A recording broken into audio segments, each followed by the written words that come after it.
for this land to be. And all is lovely land to be. Though I am yet a man, while you are by my side, with the help of God, I know I can be strong. Though I am yet a man, while you are by my side, with the help of God, I know I can be strong to make this land our own. If I must fight, I fight to make this land our own until I die.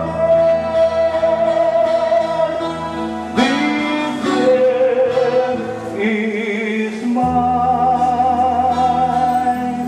Exodus, ang istorya sang pagubay sang Dios sa mga tao nga Israel pagwa sa duog sa diin sila gidulipon ni Paraon. Tugtog nga nalambot sila paagi sa ilang leader si Moses sa duog sang salipay, ang duog ginatawag Kanaan. Mga kauturan, patahong ang Ebanghelyo sa mga adlaw na dapat kagbagay ginaton pamalandungan ang istorya na anungod sa maayo nga malugsapog.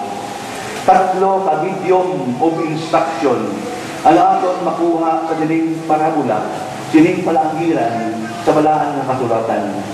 Una, ang malugsapog. Nga kung pinagginao naton, kapitao naton, ang Diyos amo ang nagsapog sang binhi sa aton. Ang Diyos amo ang the good sower, God the sower. Ikaduwa, ano ang ginpanggas sang Diyos sa aton?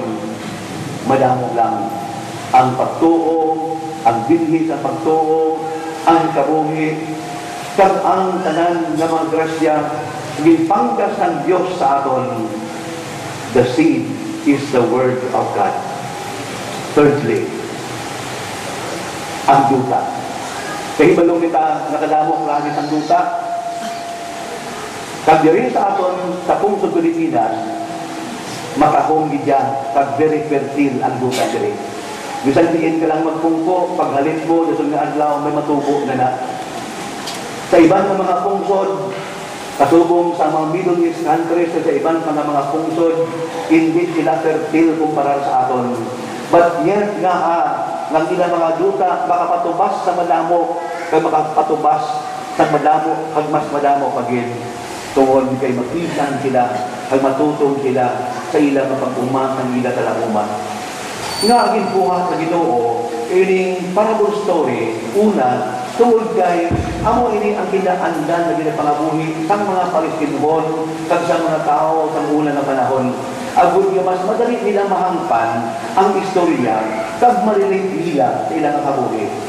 Gahit sa gitaton man ng mga Pilipino, mas mahapos man ni, kag mahapos man ni, kag mahapos intindihon ka nga kay ang Pilipinas is also an agricultural country. Hapos sa aton, mag-intindi na hanungod sa binhi, na hanungod sa tanom, na hanungod sa mga klase sang duta, kag kung paano ang pagtatap kag ang pag-atipan sini. Gani sa istorya, impatpat sa Ginoo, kag i-train pa niya ang tatlo ka klase ng duta. Kung alam mo imang klase, kahit pagtuon naton, there are only 3 kinds of soil. Pero ining duta, may 4 siya ka klase.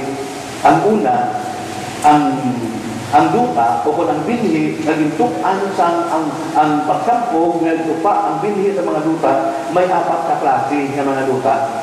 Una,